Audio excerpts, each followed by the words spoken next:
welcome everyone to today's Two Saints Show. Myself, Mark C, my co-host Mark H. How you doing, Mark? How's David? How's your week been? Yeah, everything's going well, mate. You know, I'm already sort of getting. I know it's a different kind of environment we live in, but I'm already getting geared up for the new season because obviously, you know, it doesn't matter whether it's behind closed doors or not. I think, like any other real football fan, this is the one time a year when we can all be really optimistic, right? And think that, you know, this year we're going to be vastly improved from the year before. But of course, we won't be able to tell that until kick-off and we're, a quarter of the way through the season. We have the Two Saints Facebook page now, Two Saints Show. If you go onto the Two Saints Show on Facebook, you'll find us on there. You'll be able to check out our latest podcast edition, and you can also request that to be sent to you directly by messaging us via that page. We've also got our YouTube channel, the Two Saints Podcast Show, and the Two Saints Podcast Show is also available via Acast, Spotify, and Apple Podcasts. So, moving on from there. Coming up in today's show for you, we have Saints news, other football news, Saints transfer news and gossip, Saints Premier League fixtures for the 2020-21 season. Disclaimer. The following program contains language, views and opinions that may be unsuitable for some listeners. This is not necessarily a view or judgment of Fiesta FM, its management, other hosts or advertisers. The show is for entertainment purpose only and is not intended to defame, insult or offend anybody in any shape or form whatsoever. Listeners are advised to exercise caution in their own environment when listening to the show.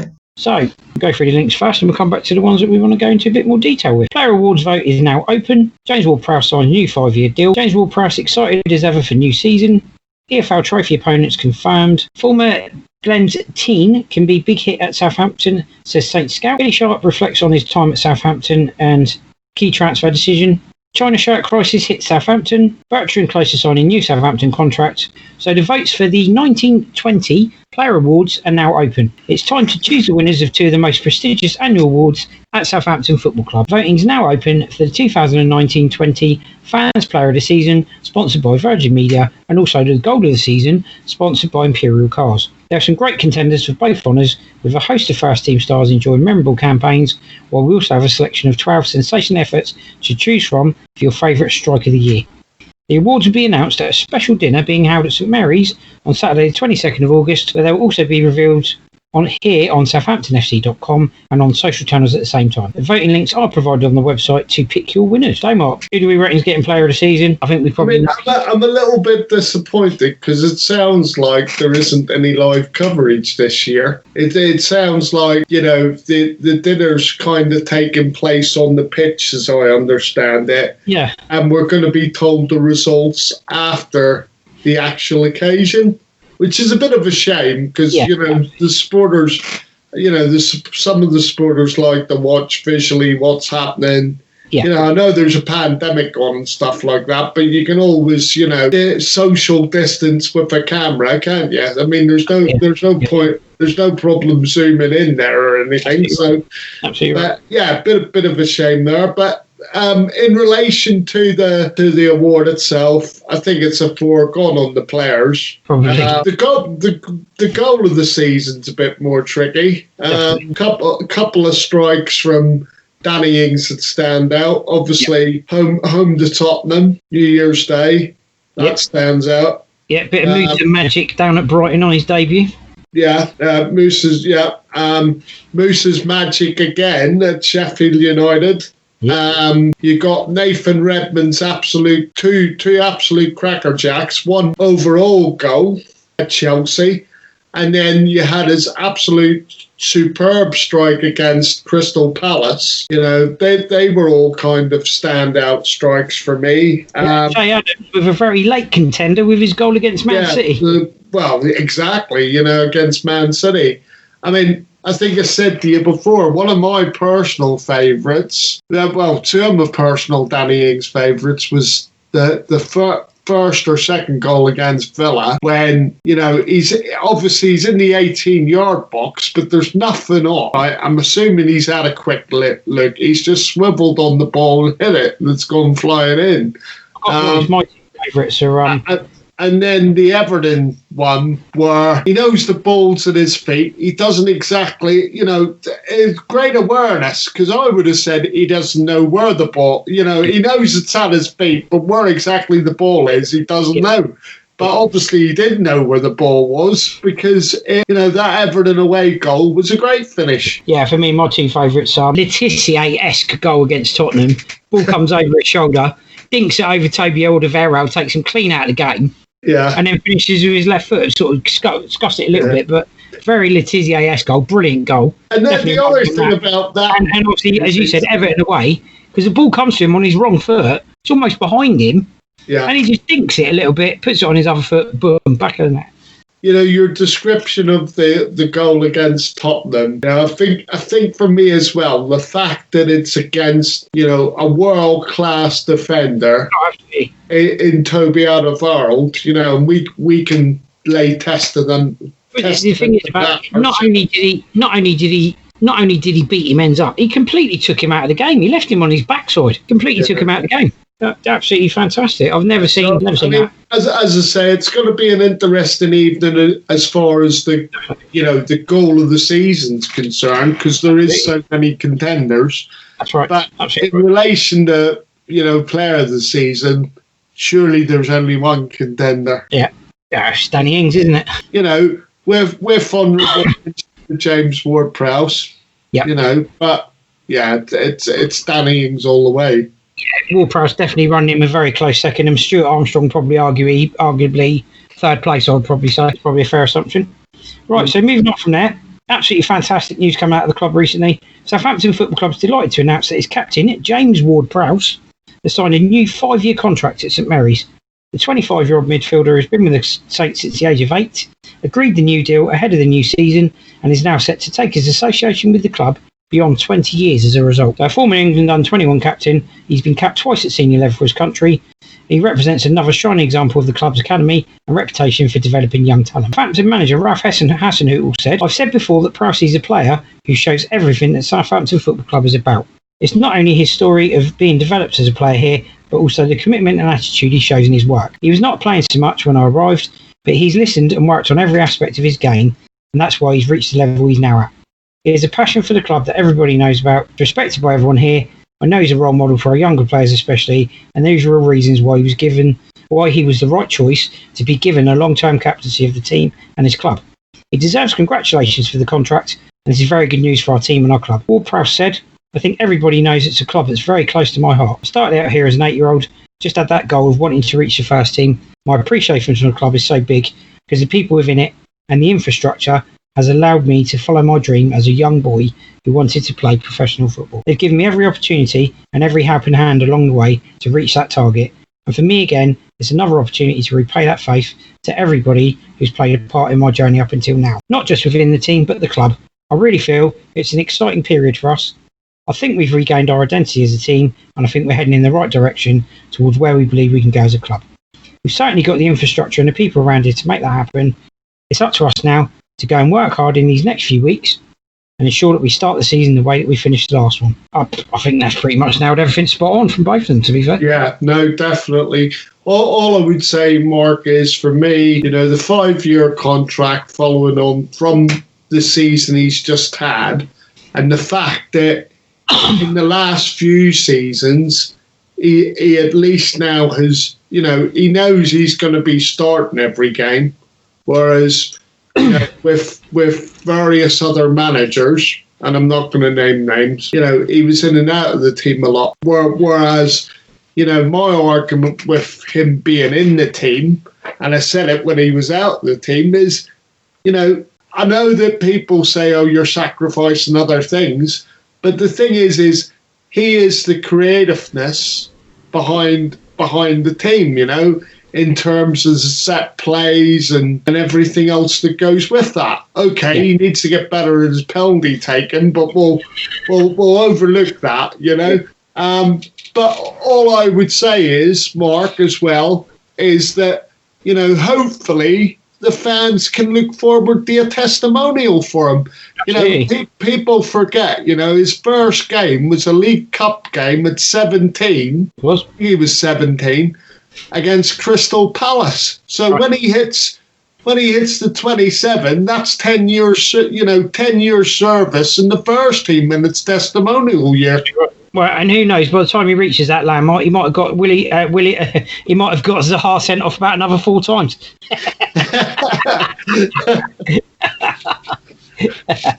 Brilliant.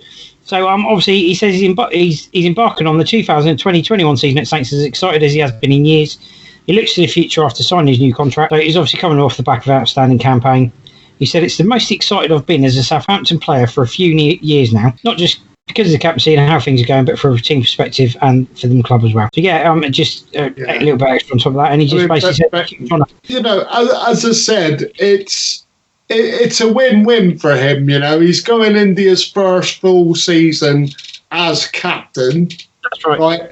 And and obviously he's carrying the same air of optimism that us as supporters of the club have, or the team have, So I mean, it all bodes well. You don't ever want to get overconfident, right? Because that's always a mistake as a Saints fan.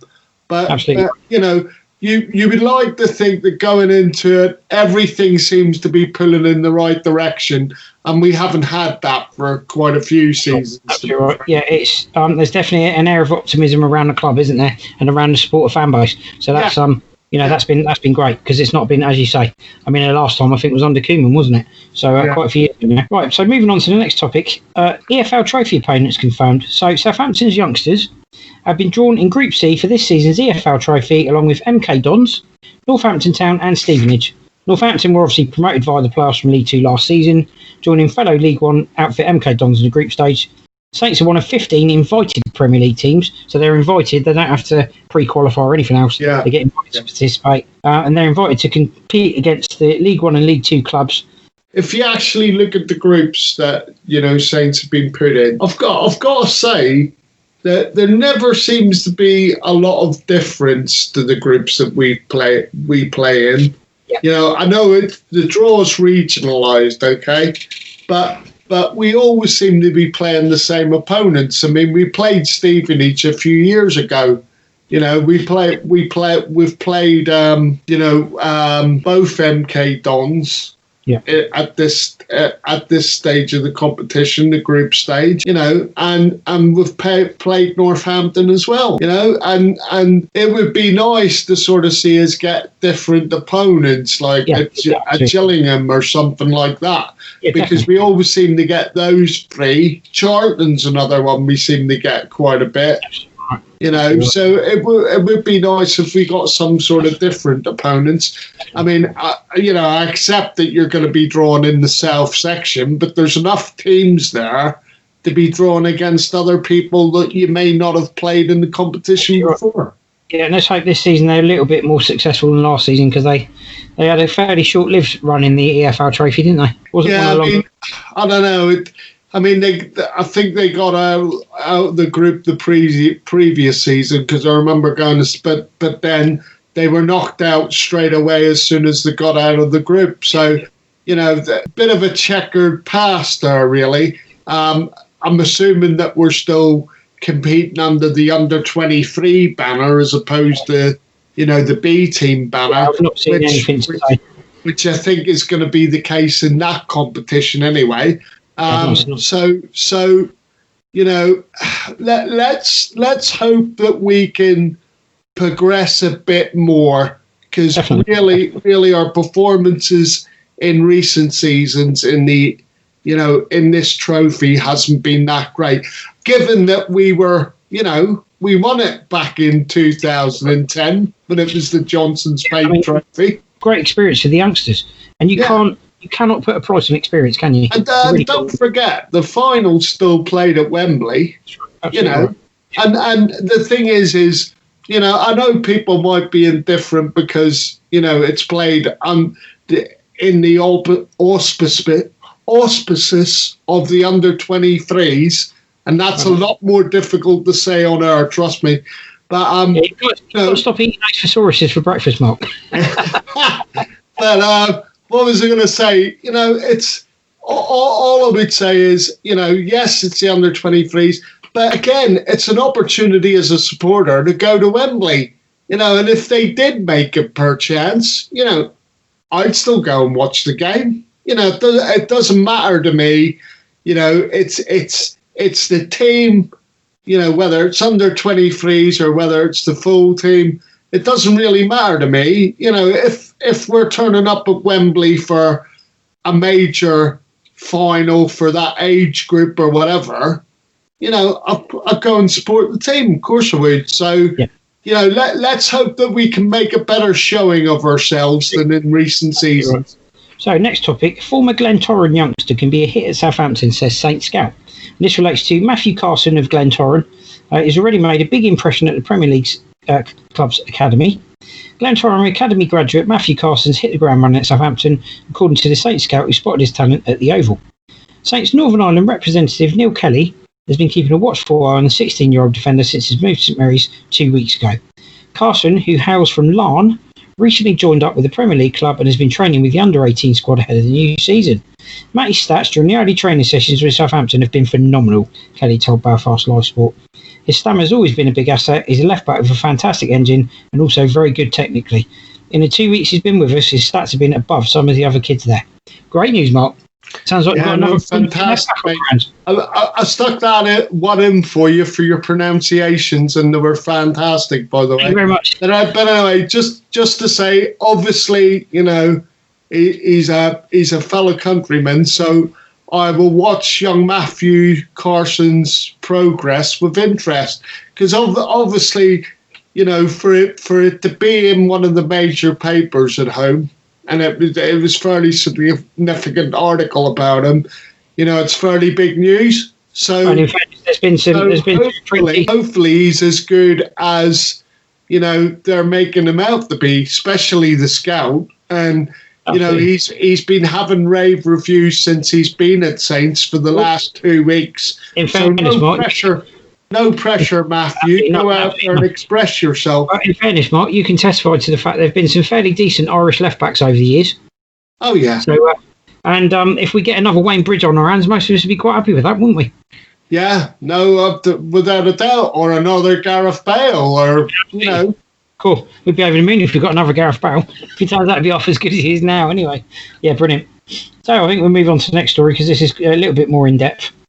Billy Sharp makes Nicola Cortese claim as he opens up on Southampton's bow and transfer decision. Billy Sharp has opened up on his time at Southampton and why it didn't work out for him at Saints, having helped the club to promotion from the Championship in 2012. Former Southampton striker Billy Sharp has opened up on the moment he knew his time at the club was over. Sharp played a key role in Southampton's promotion from the Championship in 2011 to 12 after signing for Saints from Doncaster Rovers with 9 goals in 15 games, as Nigel Adkins' men achieved back-to-back promotions. However, Sharp only played twice for Saints in the Premier League following their promotion, with the striker joining in Nottingham Forest on loan before further loan spells at Reading and Doncaster Rovers. He eventually left Southampton in 2014 to join Leeds United, where he spent 1 year before returning to Sheffield United, with the boyhood Blades fan helping the club back into the Premier League, where he has scored 3 times in 25 appearances in the top tier for Chris Wilder's men this season. But while Sharp has had to wait for his opportunity in the Premier League, he insists he has no regrets about his career. However, he's lifted the lid on his time at Southampton and why it didn't work out for him, amid a decision he claims was made by former Saints chairman Nicola Cortese. I'm not sure he wanted me at the club in the first place, Sharp said, speaking to TalkSport's Sam Matterface on the Upfront podcast. But the then Saints manager Nigel Adkins said, look, if anything happens to Ricky Lambert, we haven't really got anyone else. No disrespect to anyone there. He wanted backup and he wanted to get me in, which he did. To the owner, Cortese, it was like it was a short-time job to help them get over the line, and he then decided he wanted to get me out to bring in 2 other players. That didn't sit well with me, and Ricky wasn't really fully fit for the first game of the season, which was Man City away. I'd worked so hard in pre-season and got told I was starting on the Friday morning, only to then be told by the manager after we left the training ground that now I wasn't starting and it wasn't his decision, which wasn't music to my ears and was disappointing to hear. I managed to come on and make my Premier League debut that day, but we lost the game 3-2. and I could see what was happening, and I wasn't prepared to sit there and not be involved, so I went on loan to Nottingham Forest. Sharp added he didn't speak much to Cortese when he signed for Southampton or during his time at the club, but said that the decision for the game at Man City on the opening day of the 2012-13 season told him what he needed to know. Didn't really bother me, but I think it was just the fact that everyone should get a level playing field, and I realised I wasn't, he said. When an owner tells a manager and a manager then tells me he thinks it's going to be better to go and play elsewhere because his hands are tied, I've never rang Nigel Atkins up and asked him about that time, but I know exactly it wasn't his decision because he took me to 2 other clubs after I'd left Southampton. I believe it was Cortese's decision. He was a big driver of who came into the club, and that's what happens at some clubs. It happened at Nottingham Forest and at Leeds as well. So all in all, he sounds a little bit disappointed at the way his Saints career panned out, Mark, and I think that's probably sentiments the rest of us would probably echo. I think a few of us would. I just want to cover a few things, Mark. You know, a few things that some of the listeners may be unaware of, right? I mean, you know, just on the Cortese front, you know, to me, he was, as a chairman, you know, you could see he wanted to drive the club forward. I would never say he didn't want to drive the club forward. And also he was, you know, a decent negotiator when we're talking about, you know, Oxlade-Chamberlain's, the money we got for him. But on the flip side of that, you know, Nicola did interfere in team selection, you know, as far as I'm concerned. I mean, I'll tell you a story which was told to me from a person that was at the Bristol Rovers away game, which was actually Pardew's last game in charge of Saints when they won 4-0. And if Saints fans can remember, we that week had signed Gulli de Prado, right, from, I can't remember who it was, but it was a Serie C team that had just been promoted to Serie B that season. Yeah. Okay. And anyway, he came in and basically before kickoff, right, he's seen the teams. This is Nicola Cortese seen the teams, and he summoned Pardew at the time. They were at the ground and everything. He summoned Pardew to the executive, I'll say executive box, and basically turned around and said, why haven't you picked Gulli de Prado? You know, I brought him into the team. You know, why haven't you picked them? You know? And Pardew was as blunt for to turn around and say, I'm the manager, I picked the team. This is the team we're going with. And you know, that and one or two other contributing factors, I believe, got Pardew the bullet from Saints, to be honest with you. Yeah. So, you know, the interfering in team selection is nothing new. Yeah, you know? But the other thing that I would say about it very quickly is the 2 players that were brought in as replacements were Jay Rodriguez, which you wouldn't have an issue with, and another, what I would call Nicola Cortese acquisition, right, in Mayuka. Yep. And we all know how successful Mayuka was. Oh, great player. You know, can't believe we released him. So you sell Billy Sharp for Mayuka, who was top of the goal scoring charts in the Swiss league, in the Swiss league, you know? You know, and again, you know, it was believed that was one of Nicola's signings and not one of Nigel's signings. But anyway, crazy. There you go. Right, moving on. Exclusive £15 million China shirt crisis hits Southampton, with main sponsor Audi Sports set to pull the plug on the club record 3-year deal. Audi Sports are set to wrap up their main sponsorship agreement with Southampton. A source has told the Mail on Sunday the club are searching for a sponsor. Southampton released a new kit with Audi Sports logo on it last month. A 3-year deal was signed last year, and the club could now miss out on £15 million. So they could be left stunned as Chinese shirt sponsor Audi Sports are set to quit the club before the new season. Club officials have discovered the sponsor is likely to walk away from their agreement 2 years early. The 3-year deal, worth a club record $7.5 million a season, started last season and was set to run until 2022. A source close to the deal told the Mail on Sunday Southampton officials already looking for a new main club sponsor, anticipating the Audi Sports decision. Sources close to Southampton have admitted there was a break clause in the agreement this summer and that they're working to ensure they are not to be left without a sponsor going into the new season. It's understood the Audi Sports decision has been influenced by the political situation between China and the UK, plus investment concerns due to ongoing uncertainties due to COVID-19. Blackburn Rovers have also confirmed their partnership with main sponsor, Chinese gambling company Tenbet, has ended. Well, all I would say is I'd like to see a new sponsor on the Saints shirt, and I'd be very happy if it was Dow. But anyway. Yeah, you and me both. Just the word Dell would make it very retro as a shirt. But anyway, just very quickly, Mark, right? Yeah. I'll cover this as quickly as possible. So, effectively for me, you know, there was suspicions. You've got to say that there was suspicions that because it looked like it was some sort of starter-up company. Yeah. And obviously, if you go on the website now, because I've had a look, right, it doesn't seem as if it's moved on even from the last 12 months, right?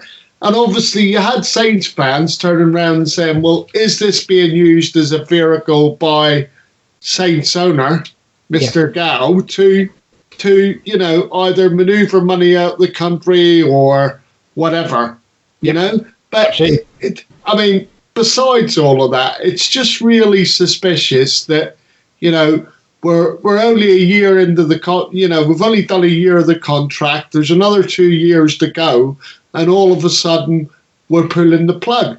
And I respect, you know, I can understand people putting a slant on, you know, relationships with Britain and China aren't that great at the moment. But even then, like I said, you look at the website and you sit there and you think, that doesn't look like it's even moved forward from last year. So it just seems dodgy about what's, you know, not dodgy, but strange about what's going on and the relationship there between the club and the sponsors. Absolutely right. Yeah, definitely. Well, I think we'll move on to the next article, which is via TalkSport. Southampton defender Ryan Bertrand is on the verge of signing a new 3-year deal at St Mary's. So this was reported on the 18th of August. Ryan Bertrand is set to sign a 3-year contract extension at Southampton, TalkSport understands.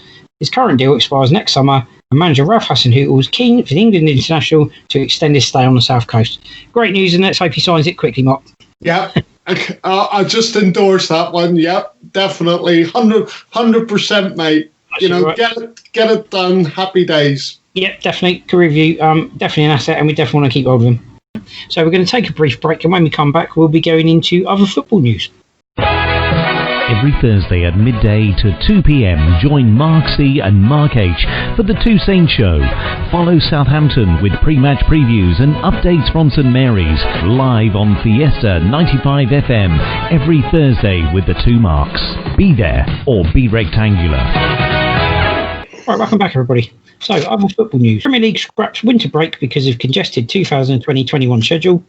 FA Cup replay scrap for 2020-21 season. Willian, Arsenal signed former Chelsea midfielder on free transfer. David Silva, Man City announced plans for statue. Aaron Ramsdale, Sheffield United re-signed goalkeeper from Bournemouth. John Obi Mikel, Stoke City signed former Chelsea midfielder. Vladimir Ivic, Watford confirmed appointment of new head coach. We'll then be on to League One news of Wigan Athletic. 2 articles on there to cover. European football news of Ronald Koeman's appointment at Barcelona. Women's football, the BBC to broadcast Women's Community Shield. And England women, Serena Vigum to succeed Phil Neville in September. So we'll go right back to the beginning, Mark. And right, the Premier League scrapped its winter break for the 2020-21 season because of fixture congestion resulting from the coronavirus pandemic. Not surprised, and probably a sensible approach. Yeah, I mean, look, the calendar for next season, this season coming up, is going to be absolutely rammed. So it makes sense not to have, you know, Carabao Cup, too many games there. We're talking primarily about the semi-finals, aren't we? Which are normally 2 legs. Yeah. They're going to be played over 1 game. And then obviously the FA Cup replays speaks for itself. Yeah, that's right. So yeah, obviously the reason being the upcoming campaign will be 5 weeks shorter than the standard season because of the late end to the previous season that we all know about. So last season, each team had one weekend and one full midweek off in February. That was when the breaks brought in. But obviously, this won't be happening due to the postponement of last season. So, and obviously, as you say, that's because the round of fixtures have been scheduled for FA Cup final weekend. So that's a full round of fixtures. And that's for the first time since 2003. So that's the 15th to 16th of May. Yeah. I mean, basically, Mark, just to recap on it, I mean, there's no way they could have had a winter break. No way, given what's happened and given that they're trying to ram the season, because don't forget, we're starting about 4 weeks, 5 weeks too late. Yeah, absolutely. You know? Yeah. And we're trying to compact the season into everything. I mean, right. The Community Shield, I think, is either this Saturday or next Saturday, and then we go into an international break. And then as soon as the international break's over, we're straight into the start of the new season. Yeah, obviously, just to bring the second story on this section in with this, actually, because it actually corresponds with it. And that's the fact that FA Cup replays are being scrapped for the 2020-21 season, and the Carabao Cup semi-finals reduced to one leg. So, obviously, no replays due to the season to ease pressure on the football calendar. Competition will start with extra preliminary round on 1st September. Final due to be played at Wembley on the 15th of May. So it's also been announced the Carabao Cup semi-final will be one-legged. First round scheduled for 5th September. Next 3 rounds to be played on consecutive midweek dates from 15th to 16th September. And obviously the Premier League is due to start on 12th September with the final round of matches on 23rd of May 2021. So there we go. I mean, the only thing that I would comment about that, Mark, because I tried to encapsulate both articles, right? You know, my fault, and I do apologise. Right. But one thing that did take my notice, and I do think it takes away from the FA Cup final, is we have this bizarre situation again, right? So the FA Cup final last season, right, finished the season, right? It was the last game of the domestic season. But yeah, again, next season, right, the FA Cup final is being played the week before the final round of matches in the Premier League.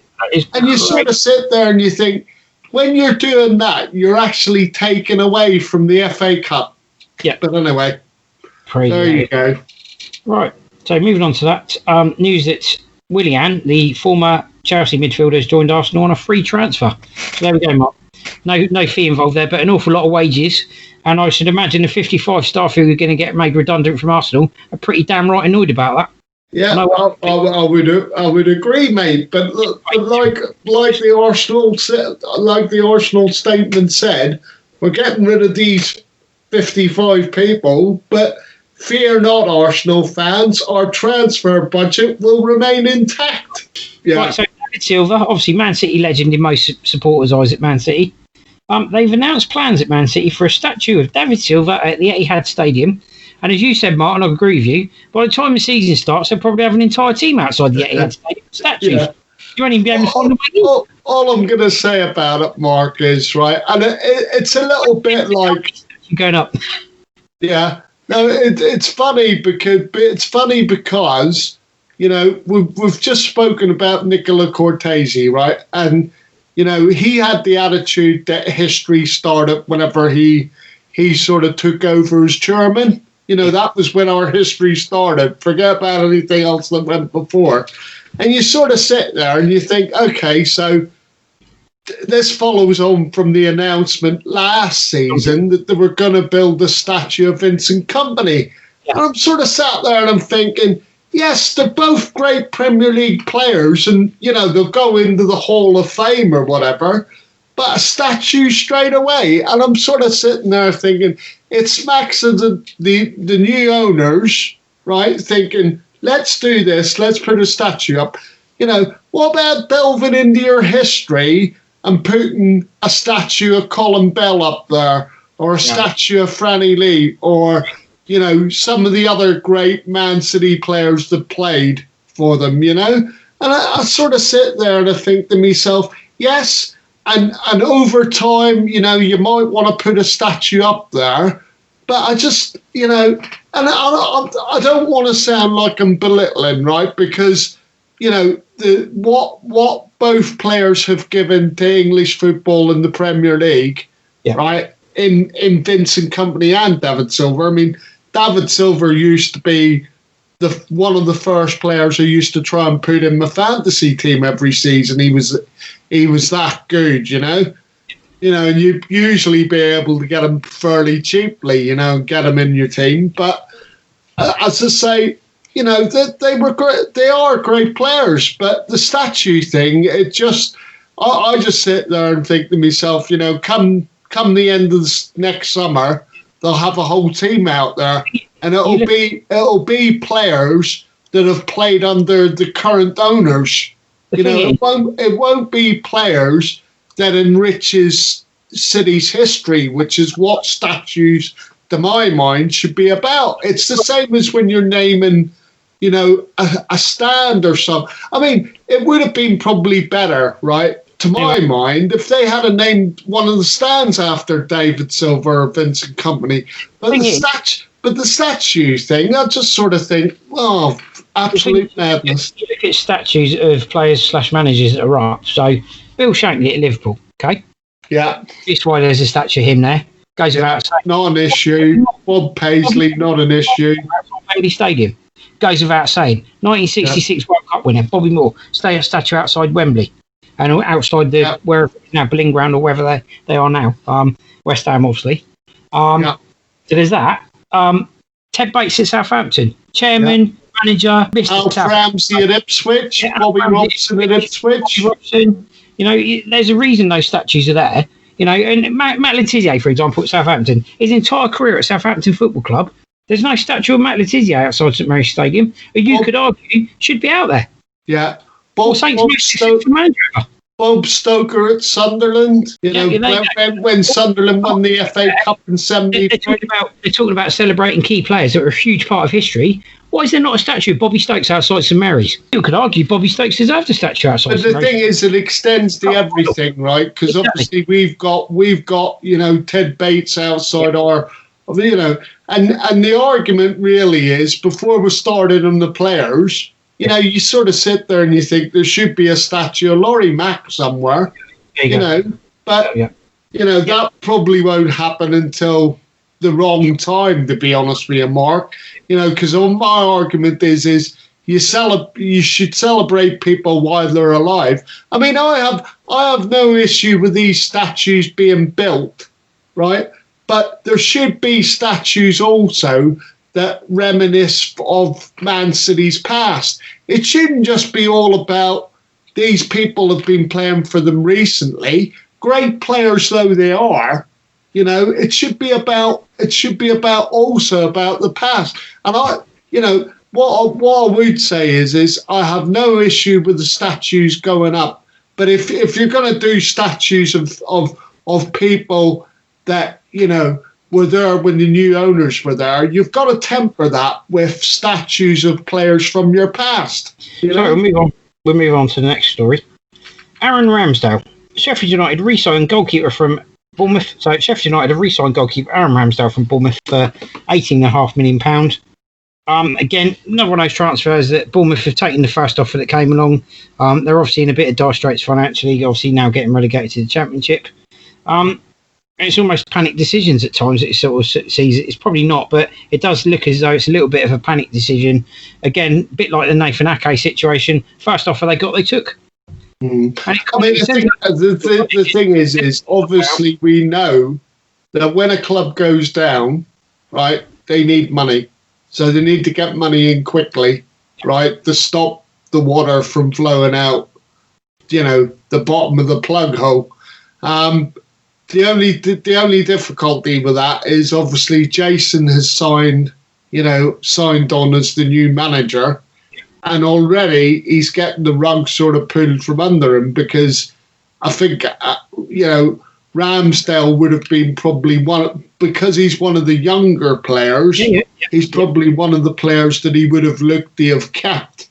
Well, the thing is, it's another key player. Unfortunately, you know, the offers came in, and the lad is actually from Sheffield. Yep. So it's a chance to move home, and the club probably wasn't going to deny him that. But I think Jason will be hoping that obviously there's going to be, while obviously they're trying to get as much money in, he will be hoping that there's there's a little bit of money left over for him to get 1 or 2 reinforcements. That's right. Absolutely right. Yeah, the problem is as well, if you think about it, it's a third key player to sort of leave the club in a way, because obviously, fourth key player, if you include Ryan Fraser, who doesn't seem to have a future at Bournemouth either. Andrew Simon's obviously been released. So that's effectively 4 key players from their squad now. So that's quite a dent in the squad. And there will be more to come, Mark. There'll be, we're probably going to see about another 6, I would say, leave. The likes of Callum Wilson, Josh King, David Brooks. Those players. Lerma possibly. Philip Billings, Yeah, getting back to the point you made, Mark, was a very valid one. I think there will be more departures from Bournemouth. The likes of Philip Billing, Jefferson, Lerma, definitely. David Brooks could be one. Callum Wilson, Josh King. That's quite a list already, isn't it? Yeah. And then you've got the likes of Adam Smith, Steve Cook as well. Yeah. So quite interesting. It'd be interesting to see what does actually happen there. So, news of a signing for Stoke is John Obi McCall, Mark. What do you make of that one? Former Chelsea midfielder. Or John McCall Obi, as they state in the press. It's an interesting one for me because obviously he's come back to England. He's been playing in Turkish football, was where he was, out in Turkey. And obviously he came back to England. I think in terms of him playing in the Championship, it's probably a good signing for Stoke. Probably get about 2 years out of him.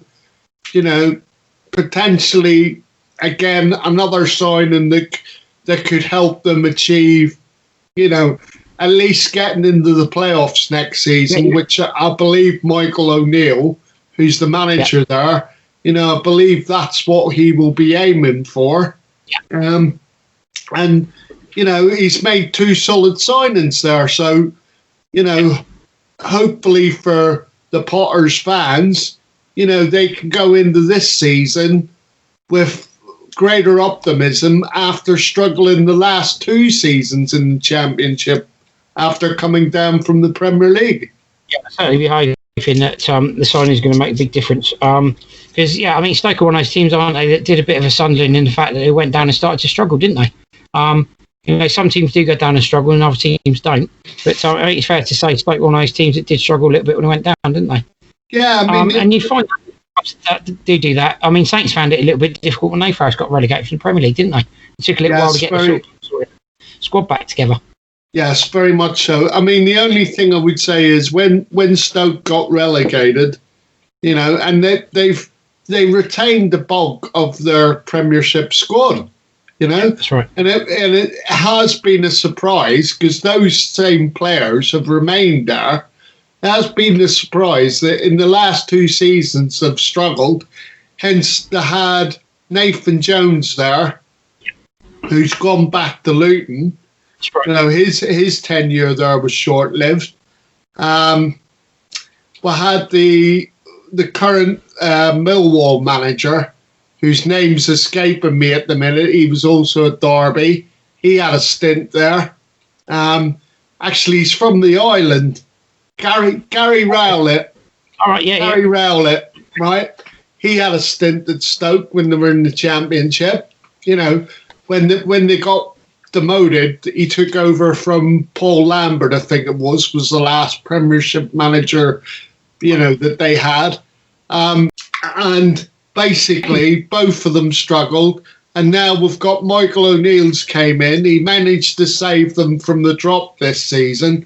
And like I said, he'll be looking to push them on next season. And I think he will be looking to try and get them at least in the playoff picture. And as I said, it's 2 solid signings. Definitely. So move on to the next story, which is Vladimir Ivic. Watford confirm appointment of new head coach. So Championship club Watford confirmed the appointment of Vladimir Ivic as their new head coach. So they finally got someone in, Mark. Yeah, basically don't know a lot about him. He's basically came from Israeli football, where apparently he's done quite well over there. all I would say about that appointment is do yourself a favour, mate. Don't be buying a house in the Watford area because you probably won't last that long.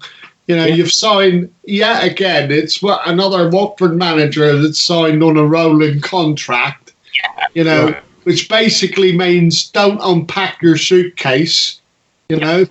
I mean, I wish him well, but as I say, you know, if you're ever looking for a club for longevity and management, don't ever take the Watford job. Definitely. You know? Absolutely. Sorry, we'll move on to League One now. So we've got some stories from League One. These relate to Wigan Athletic. So Wigan may not be able to start the new season if the club is not sold by the 31st of August, say the administrators for the Latics. 4 parties are in talks, but administrators say if a deal is not completed, it would leave them responsible for the team and the fulfilment of fixtures. In a statement, they said they do not wish to commit to something they cannot see through if the club is not sold. The English Football League season is due to begin on Saturday, 12th September. Despite the ultimatum, the administrators say they're optimistic a deal can be done, and direct quotes were, "We're still hopeful that one of the bidders will be in a position to sign the contract as set out. If the contract is not signed, we will have to reconsider the position on the basis the new season starts a week later." So those were the only real statements they released as such. But Wigan were officially relegated last week after they lost an appeal against a 12-point deduction for going into administration. They appealed the punishment on the grounds of force majeure. However, an independent arbitration panel ruled against them. The club's confirmed wages for all staff and playing squad have been paid in full up to the 31st of July. The supporters club has advanced the Latics the funds needed to buy next season's first team kit. Meanwhile, Shay Dunkley became the latest Wigan player to leave following relegation after he joined Sheffield Wednesday. Earlier on Thursday, Kiefer Moore joined Cardiff City as players continue to be sold as the club looks to stabilise its finances prior to a sale. So there's that part of it, and we'll also cover the second part as well, Mark, and then we can go into it in a little bit more detail if you wish to. Yeah. Right, former owner A. Young YK, there's a bit of a mouthful. So A. Young YK waives 36 million owed by the club. So former Wigan Athletic owner A. Young YK has agreed to waive the 36 million owed to him by the League One club. It means the money can be used for the benefit of the club and will not need to be repaid by a prospective buyer. The funds will also help pay creditors their minimum return as the Latics try to avoid further sanctions next season. The Hong Kong businessman put Wigan into administration on the 1st of July, just weeks after buying them, leading to a 12-point deduction and relegation. Yeah, bang up job he did there. Well done, fantastic. So Wigan had owed 25.3 million to Next Leader Fund and the 10.7 million to Wigan Athletic Holdings Limited. Statement from club administrators Begbie Trainer said, Mr. Youngs cooperated fully for the benefit of the club and has agreed in order to ensure the survival of the club, to give the administrators the best possible chance to agree a sale, to waive his rights to the repayment of the debts owed to him and his companies. Last week, administrators set a deadline of 31st of August, hinted Latics may not be able to start the season if the deal is not completed. So, slightly worrying again about more Chinese investment that's gone belly up, Mark. And it seems to be coming all I really want to say about it, and then I'm going to move off it because I've covered it. It's a sad state of affairs at Wigan. You know, I do feel for the fans there. You know, it's not their fault. You know, I don't. You know, there's too much things that were going on there that were sort of underhand. I mean, or untoward, let's say. But thankfully, Mark, although I still don't understand it, but thankfully the owner has waived the £36 million, right? But then explain to me why you buy a club, right, and then a week later you put it in the administration. A week later! You know, it's just, it's crazy. It drives me to distraction, that whole situation. And, you know, and I do probably more than any other club, I do feel for the Wigan fans because I sort of sit there and I think to myself, you know, you more or less got done up like a kipper there, to be honest. But let's hope something good comes from it. And, right, you know, I'm going to give the owner a bit of credit. Well done for waiving the £36 million that's owed to you. But at the same token, why buy a club, right, and then a week later put them in administration? It doesn't make sense to me. You know, you would have pulled the plug on buying the club in the first place, surely, but there you go. No, absolutely right. Yeah, I agree with that.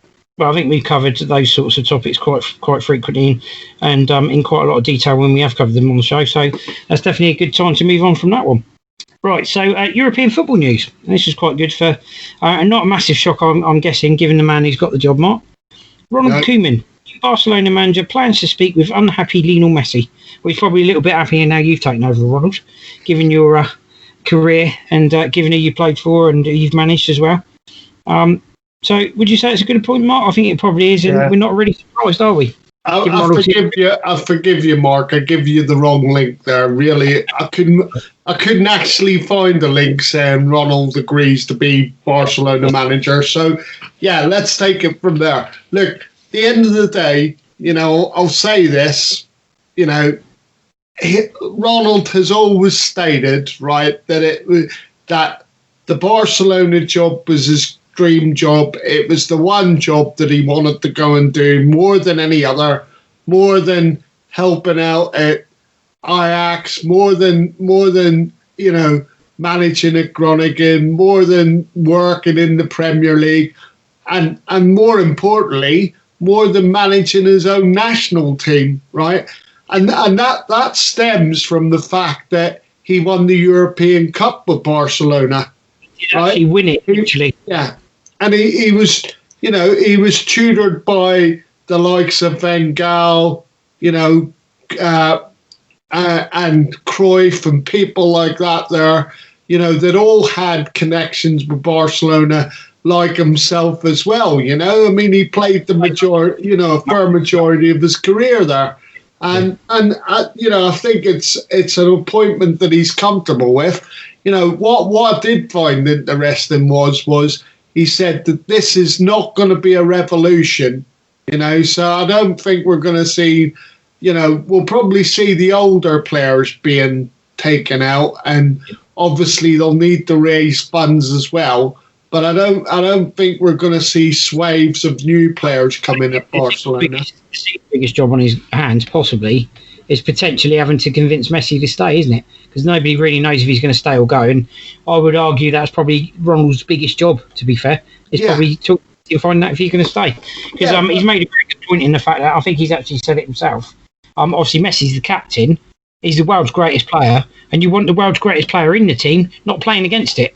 So he's made a very good point there, Ronald, I think.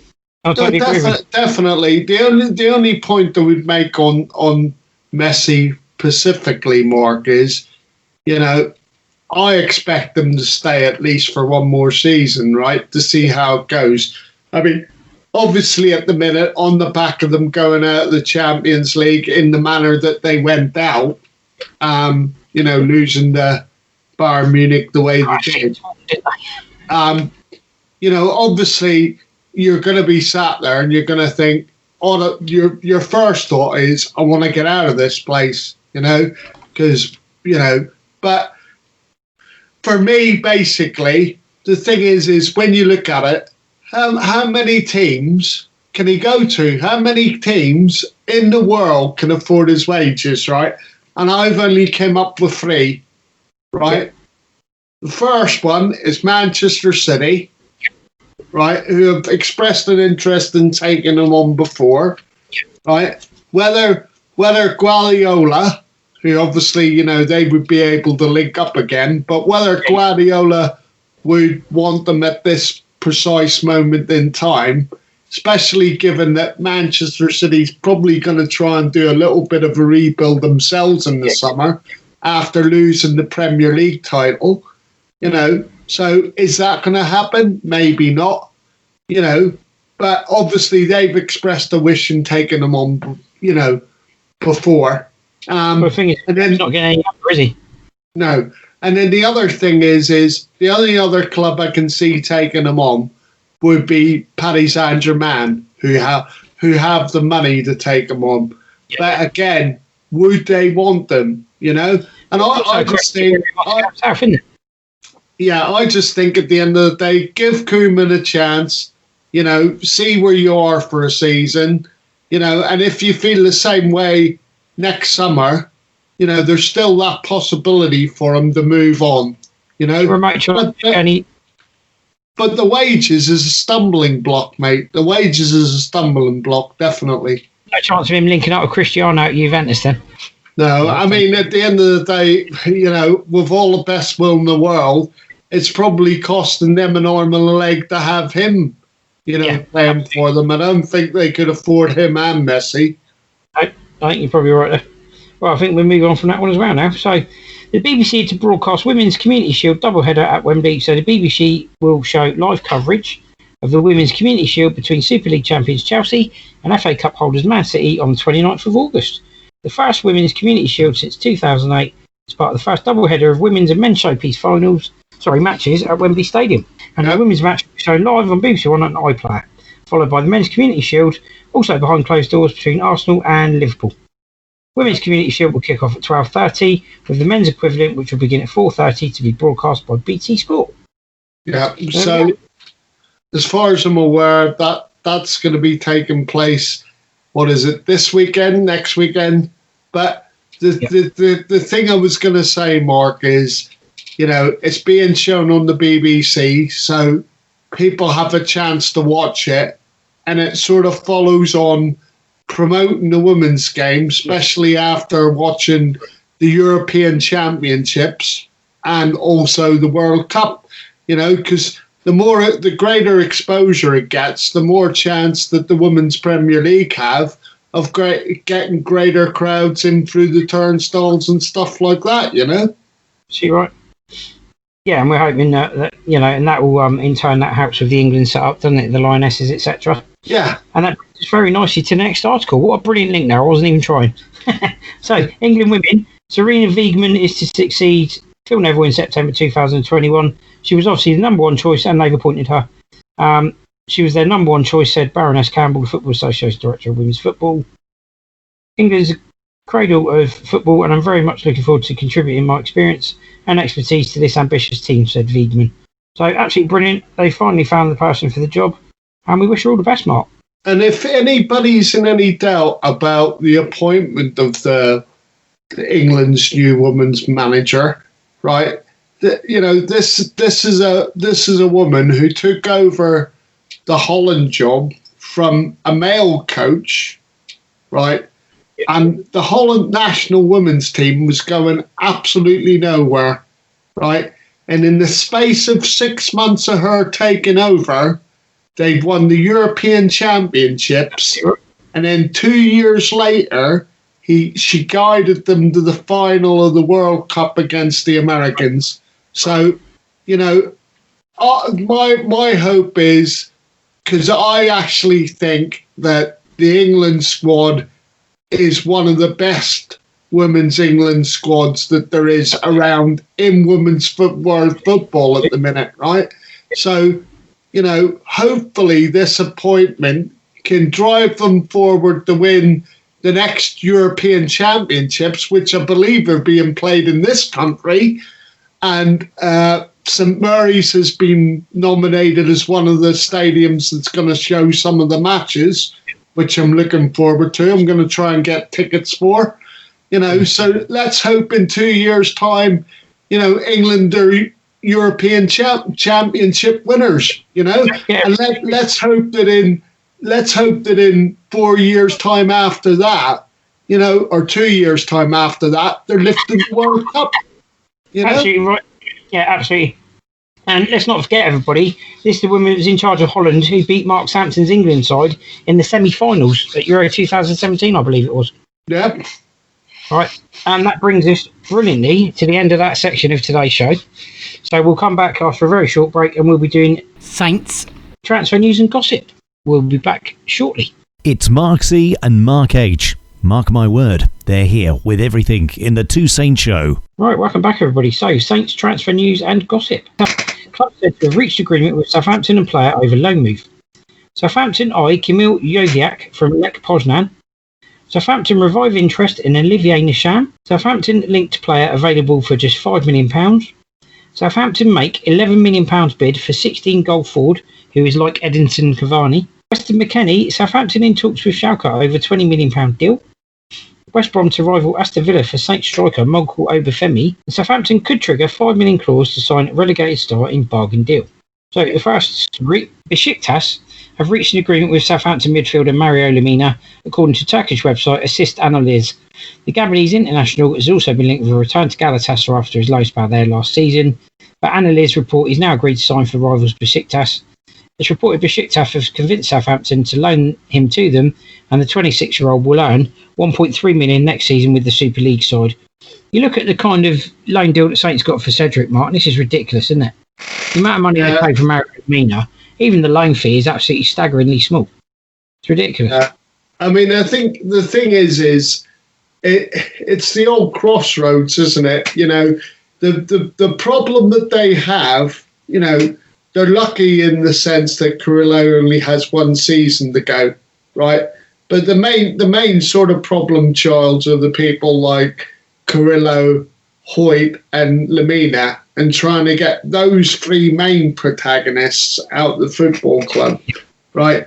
Now, the thing is as I said, Carrillo's got a year left. The other two have 2 years left, okay? Yeah. And again, you know, you're going into a summer where you're sitting there, especially with the two that have the 2 years left, thinking, okay, this summer is the opportunity to get them out of the football club, right? We have to be prepared to take reduced transfer fees because their transfer fees haven't increased. They haven't stayed where they are because they haven't been getting exposure because they've gone to what you call European League backwaters in Belgium and Turkey, you know? Right. And I just think there needs to be a dose of realism when dealing with it. All I would say, Mark, is I've no reason to think that there isn't a grain of truth in the article, you know, and the thing is I would warn Saints fans not to be disappointed that it's another loan deal,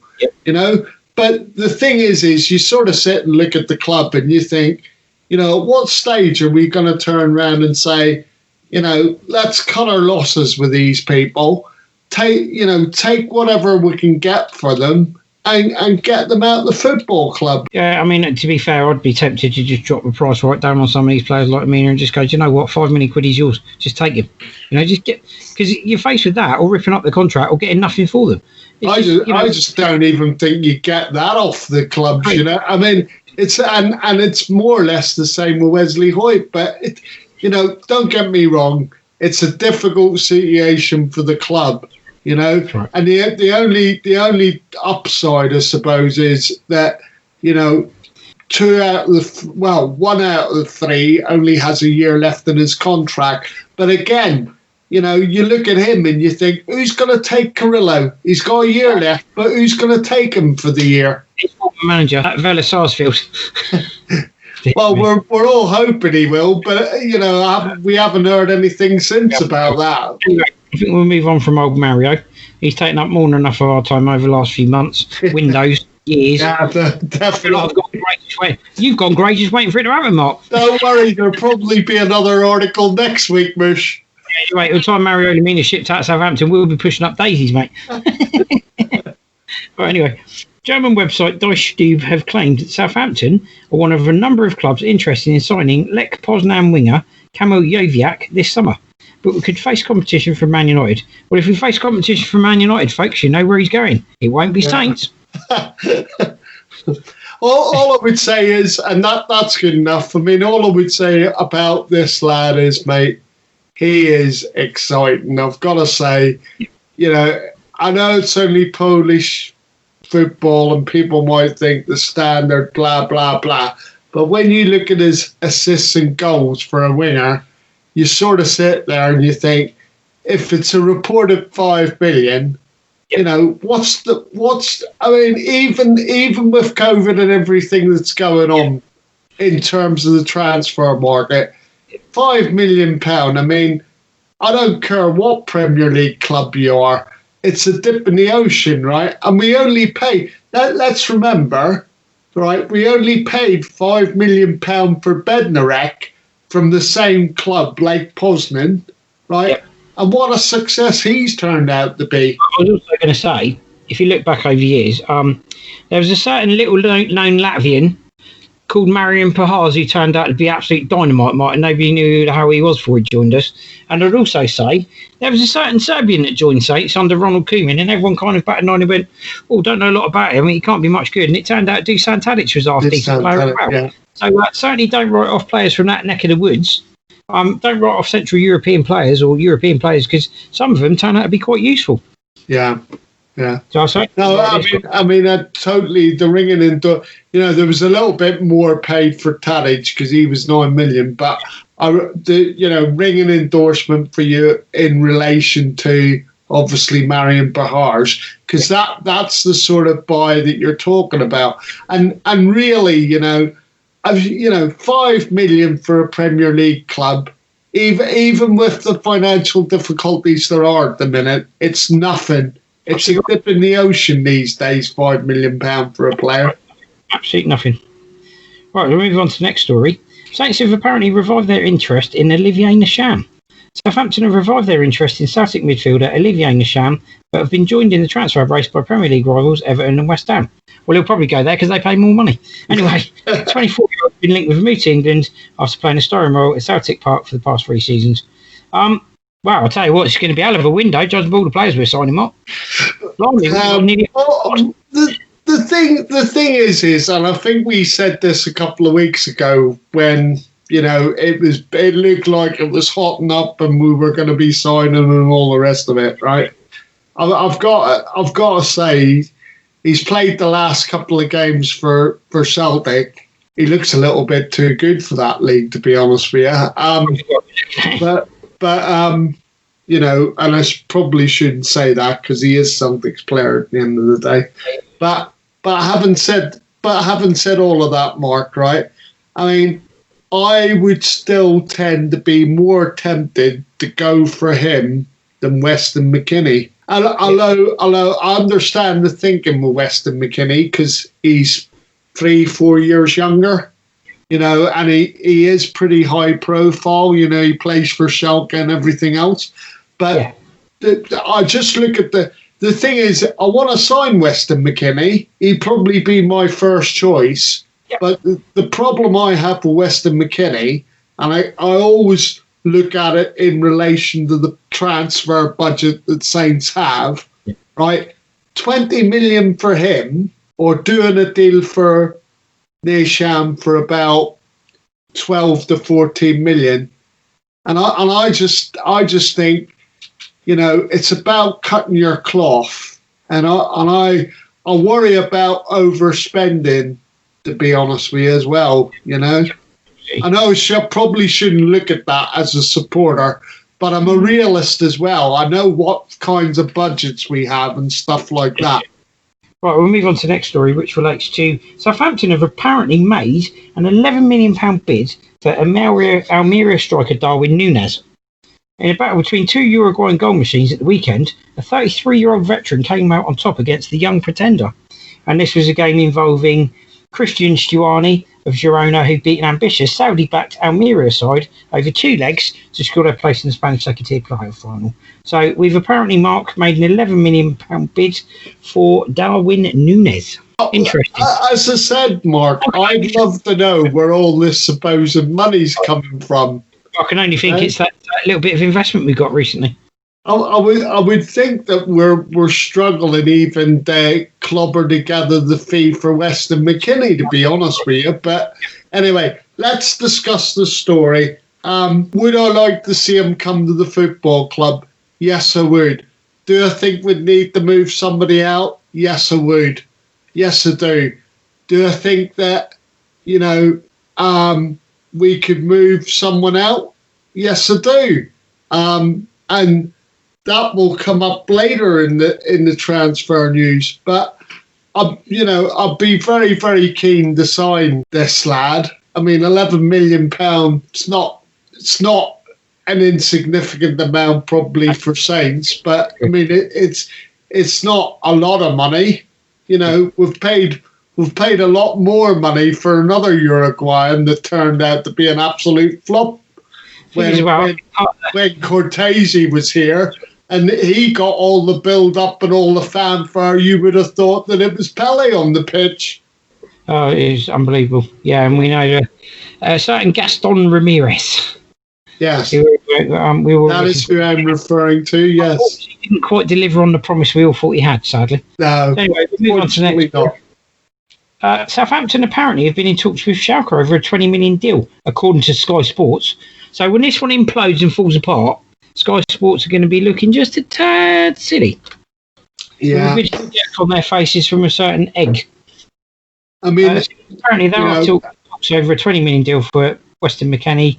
We're led to believe Schalke actually want 25 million. Saints have allegedly bid 22 million, but we're not definite. So it could get interesting, but I'm not sure this is going to happen for the same reason you possibly aren't either, Mark, in the fact that where are Saints getting all this money from? Yeah, and it sounds to me like we're stretching ourselves, And the thing is I'll go back to sort of incorporating the Nishan article in this, right? Do you pay potentially, let's say, splitting the difference 24 mil for a player, right? Or do you look at it and say, I want to save myself at least 10 million and maybe sign Olivier Nishan? And that's the dilemma that they have. I mean, in an ideal world, Mark, Weston McKennie would be my first target, but do I think 24 million for him's a bit rich? For a club like ours, definitely.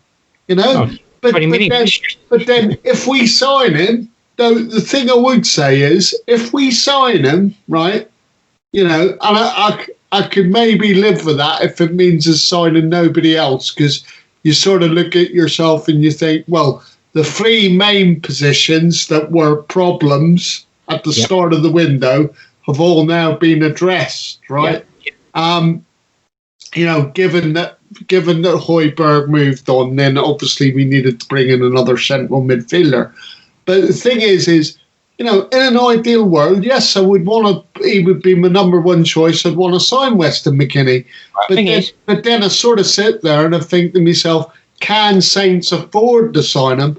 I'm not sure we can. But then it would prove that the board then are backing the manager. Because I'll go back to what our owner said. He was taking a hands-off approach. Any money that they wanted to invest in the transfer market, they had to generate themselves. He wasn't giving us any money.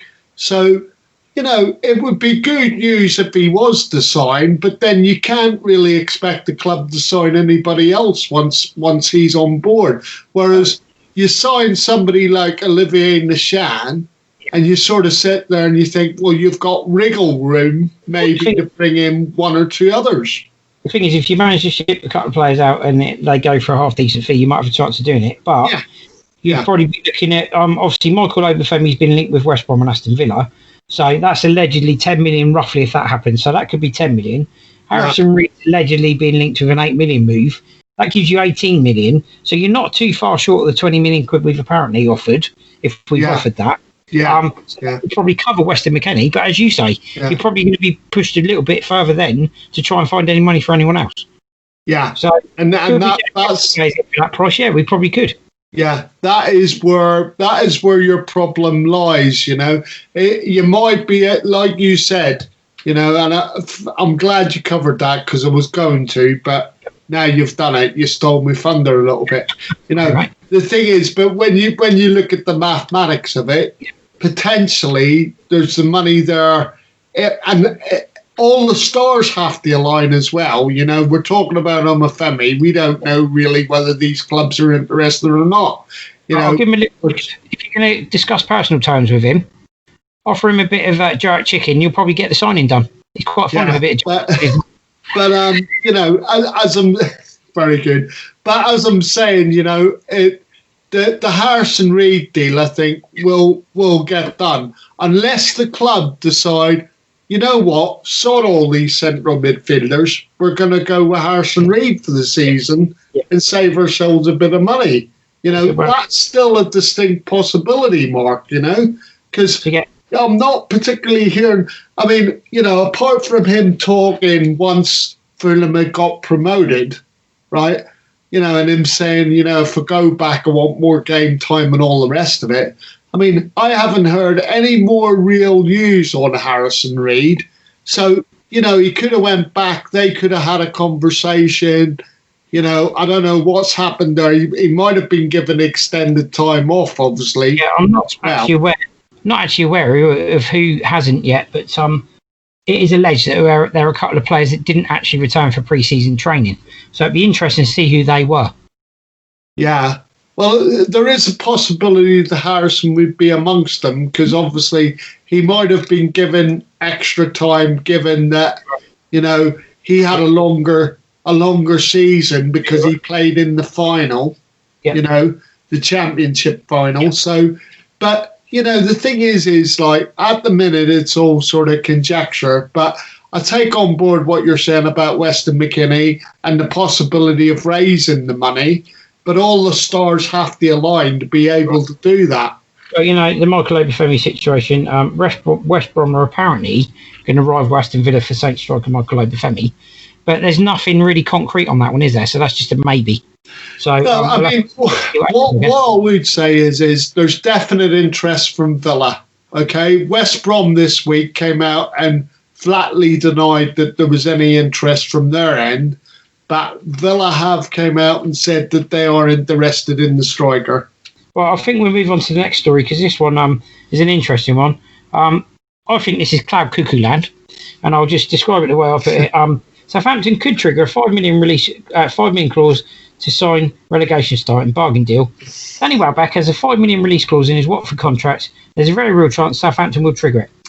Don't buy it for 1 minute. I think it's absolute tosh, and the reason I think it's tosh is, why on earth would you pay £5 million for a player who's got a worse injury record than what Darren Anderton had? Okay. And also, he's got a worse injury record than what Danny Ings had before he joined us. And yeah, okay, I can hear everyone going, oh yeah, but we managed to sort Danny Ings out. Danny Welbeck has a huge, long-running injury issue. And I don't think he's the sort of player we'd need. And to be fair, he doesn't really fit Ralph's model of recruitment either. No, exactly. Under 24, under 25-year-olds, right, and a 29-year-old, you're sat there going, it's not happening. I mean, the issue as well for me, Mark, is, right, he would be on huge wages. Yeah. Okay? So why are you going to sign a 29-year-old that's, admittedly, 5 million doesn't sound like all that, right? But trust me, his wages, because he joined, as I understand it, he joined Watford on a free, right? So he would be on significant wages at Watford. Yes, he might drop some of it, but I just think to myself, why would we're repeatedly told that the club policy in signing players is that looking towards the future, we don't want to be signing people under the age 24, 25.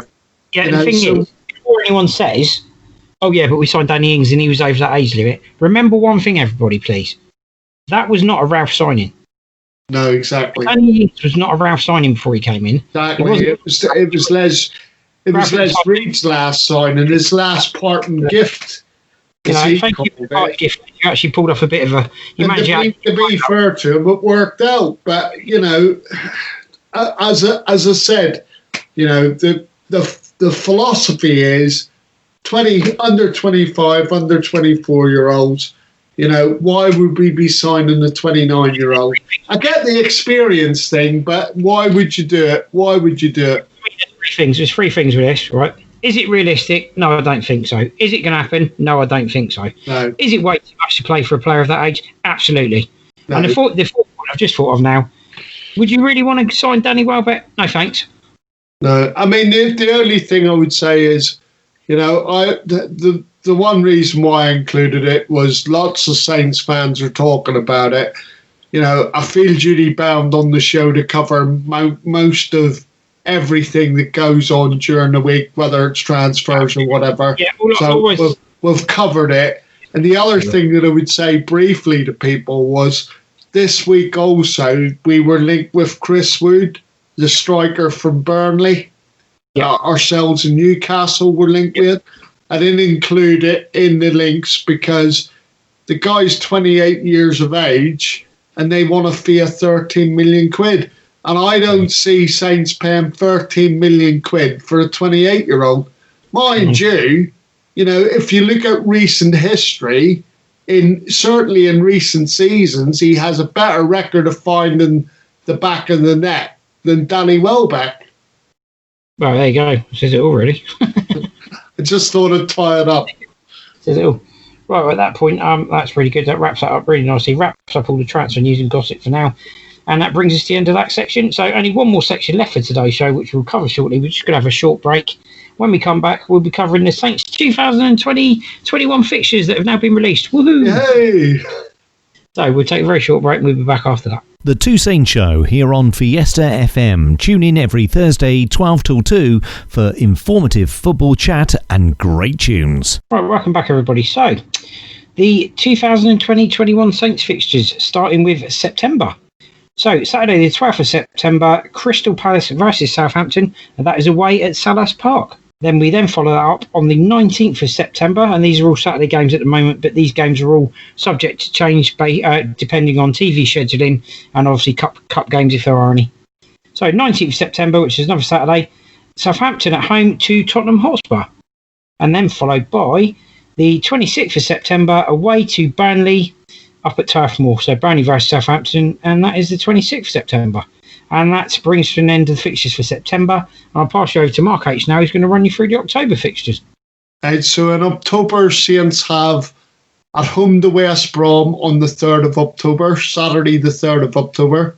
Then I'm assuming there's an international break. We've got Saturday the 17th of October, Saints are away at Chelsea. And then Saturday the 24th of October, Saints are at home to Everton. And rounding off October, at the end of the month, Saints are away at Aston Villa on the 31st of October. Okay, and that takes us on to November. So some interesting fixtures coming up in November. So Southampton at home to Newcastle United on the 7th of November, which is Saturday.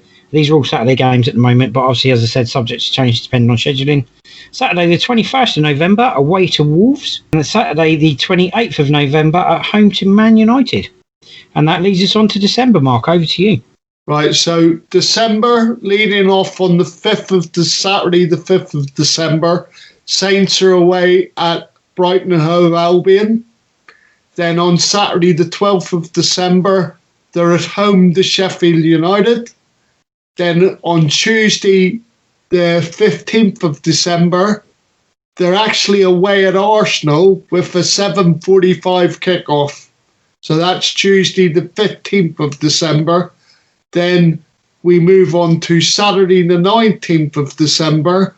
They're at home to Manchester City. Obviously, these are all 3 o'clock kickoffs, which is why I'm not giving you the times out. Then we move to Saturday, the 26th, obviously the Boxing Day fixture. We're away at Fulham. And then on Monday, the 28th of December, we round off December's fixtures with a home match at home to West Ham. And that's on Monday, the 28th of December. And then kicking off in January, Saturday the 2nd of January, a 3 o'clock kickoff, Southampton at home to Liverpool. And then on the 12th of January, away to Leeds United, 7:45 kickoff, Tuesday the 12th of January that is.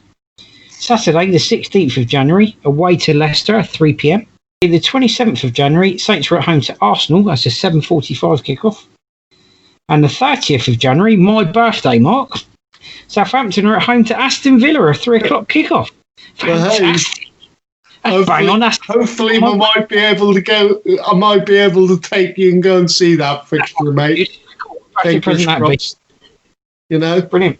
Right, that leads us on to February, Mark. Yeah, okay, mate. No worries. So then we have Tuesday the 2nd of Feb. These are the February fixtures. Tuesday the 2nd of Feb, an 8 o'clock kickoff, and we're away at Manchester United. That's Tuesday the 2nd of February, away at Manchester United, 8 o'clock kickoff. Then Saturday the 6th of February, we're away at Newcastle United. That's away at Newcastle United on the 6th of February. Then the 13th of February, Saints are at home to Wolverhampton Wanderers. Then Saturday the 20th of February, Saints are at home again to Chelsea, all right? And rounding off that month, Saturday the 27th of February, they are away at Everton over to Marksea for the fixtures in March. Right, so we kick off with the 6th of March, which is a Saturday. Saints away to Sheffield United, a 3 o'clock kickoff. 13th of March, Southampton are at home, 3 o'clock kickoff against Brighton. Saturday the 20th of March, Saints are away to Tottenham at 3 p.m. And that takes us over to April, Mark. Right, so the April fixtures are all at 3 o'clock kickoff so far, and Saints kick off the month with 3rd of April, Saturday the 3rd of April, at home to Burnley. Then the following Saturday the 10th of April, they're away at West Bromwich Albion. Then the Saturday after that, on the 17th of April, they're at home to Crystal Palace. And then rounding off that month, 24th of April, they're away at Manchester City. Now over to Marksea for the last bunch of fixtures, which is in the May. Right, so Saturday the 1st of May, 3 o'clock kickoff, Southampton are at home to Leicester. Saturday the 8th of May, 3 o'clock kickoff, Southampton away to Liverpool. Wednesday the 12th of May, 7:45 kickoff, Southampton at home to Fulham. Followed by, these are back-to-back home games, which is quite nice. Saturday the 15th of May, so 3 days apart, Southampton versus Leeds, 3 p.m. kickoff, that's at home. Sunday the 23rd of May, West Ham versus Southampton, so Southampton away to West Ham, and that's a 4 o'clock kickoff, Mark. Which brings us to the end of the fixtures. I've seen a few people saying Saints will be top of the league or in the top 3 by October time. Cool, blimey, don't get too carried away, people. I've heard of a bit of optimism, but I think that might be going a little too far. I have to say the fixtures are nicely spread out, in the sense of, you know, we're not facing top 6 and all this sort of stuff back to back. We don't have sort of one real horrendous month.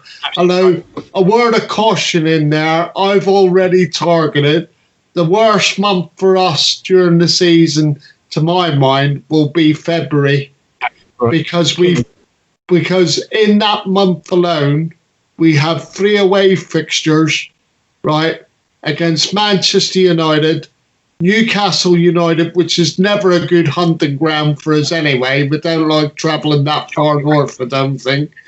And then right at the end of the month, we're playing Everton away, which again is another fixture. We just don't seem to be able to get 3 points up at Goodison Park. 2 grounds we have an awful record at, St James's Park and Goodison Park.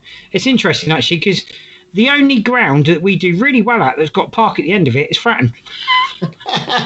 Very good, Mark. I like that. But anyway, no, and the other thing about that month is, you know, even the home fixtures are difficult that month, because we're facing Wolverhampton Wanderers, who beat us obviously the last time down here last season, and, you know, Chelsea, which is never an easy fixture at home. So, yeah, February's the 1 month that I've earmarked where I'm sort of sitting there thinking we might struggle to get points that month. But, yeah, I mean, I think from my point of view, you know, the fixture machine has done us pretty proud, to be fair. We've definitely got a good start to the season, yeah. And hopefully some early points on the board. I'd just like to remind everyone, obviously we're on air every Thursday, all things being equal, on Fiesta 95 FM in Southampton and onlineradiobox.com. So 95 FM in Southampton, Fiesta FM, 12 till 2 p.m. The Two Saints Show, myself, Mark C. and Mark H. And obviously our podcast version of the show goes out every week. We normally endeavour to get it out by the weekend. So this one will be going up before Saturday, hopefully, with a bit of luck, if I manage to get you on my game. I'd just like to remind everyone, obviously we've got our Facebook page, Two Saints Show on Facebook. Go on there, you can get our latest podcast on there by messaging us directly. Check out our YouTube channel, The Two Saints Podcast Show. We're also available via Apple Podcasts, Acast and Spotify. So over to Mark. It's goodbye from myself. Yeah, all I want to say is, you know, goodbye to everybody. Thanks to everybody who listens to the show every week. Basically, I just want to say, you know, take care of each other, look after one another, you know, more importantly, look after yourselves. And hopefully you'll tune in again, or at least listen to the podcast next week. Thanks for listening, people. Bye for now. All that's left for myself, Mark C, to say is join us again next week when the two Saints go marching in again.